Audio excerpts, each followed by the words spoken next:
From star-studded romance to grisly double murder, O.J. Simpson and Nicole Brown's relationship has captivated the public for decades. But the reality was darker than most people realize.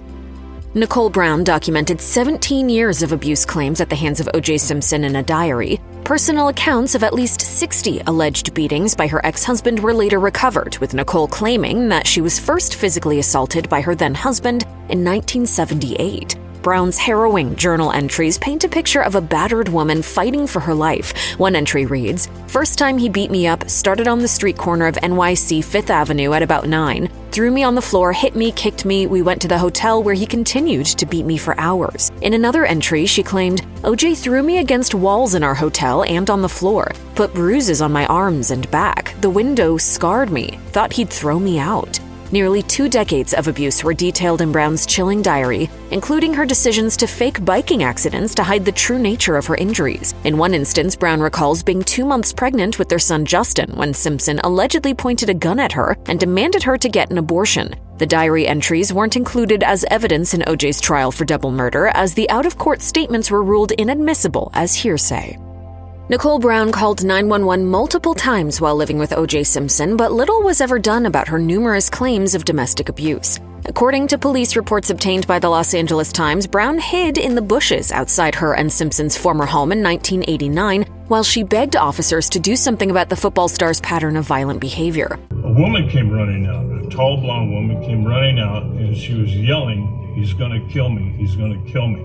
According to the reports, Simpson continued, "You guys never do anything. You never do anything. You come out, you've been here 8 times, and you never do anything about him." Simpson was arrested over the incident, with documents reporting that he had punched, kicked, and slapped his wife, with the latter leaving a handprint mark on her face. The former San Francisco 49ers player made his best attempt to convince police officers otherwise, however, with documents quoting him telling police officers, "The police have been out here 8 times before, and now you're going to arrest me for this? This is a family matter. Why do you want to make a big deal out of it when we can handle it?"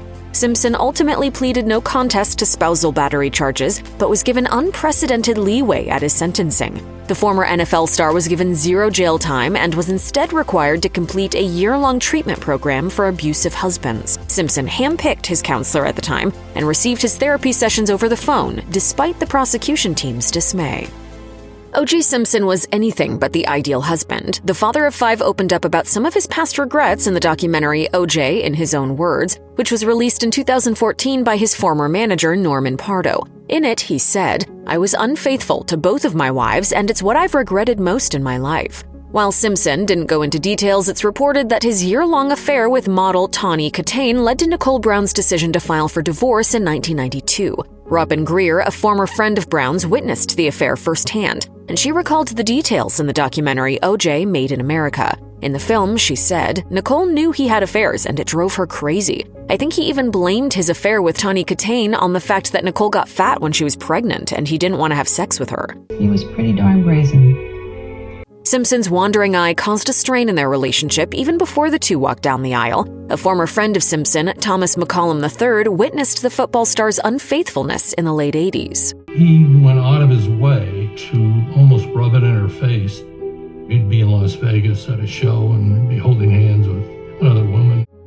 7 years after they said "I do," Nicole Brown filed for divorce from O.J. Simpson in 1992.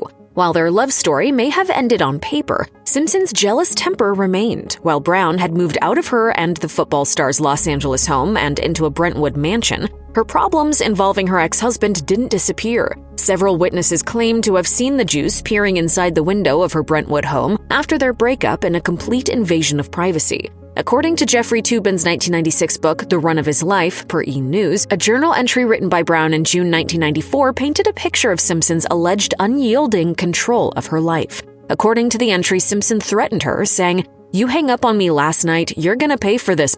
You think you can do anything you want, you've got it coming." Brown attempted to seek help at a battered women's shelter. She called a Santa Monica center to complain about her ex-husband's alleged stalking that same month, but she was killed just 5 days later. Brown's sister, Tanya, says Nicole may have kept a journal because she predicted the end of her relationship with Simpson could be deadly. Maybe subconsciously she knew something was going to happen. Before O.J. Simpson's civil trial for the murders of Ron Goldman and Nicole Brown, the former NFL star underwent 13 days' worth of deposition. In since released tapes of Simpson with attorney Daniel Petrocelli, Simpson made some shocking statements about his slain ex-wife. When Simpson was shown photos of Brown with a cut lip and visible bruises, he denied that they were even bruises when Petrocelli asked, "You don't think this picture reflects any bruising or injuries or marks on Nicole's face?" No, I don't. What do you think this reflects? I think it reflects doing a movie that we're doing, and we're doing makeup. Eventually, though, Simpson did confess to being physically violent with his wife during the questioning. Simpson claimed he was physical with his ex-wife only once, despite her numerous contradicting statements.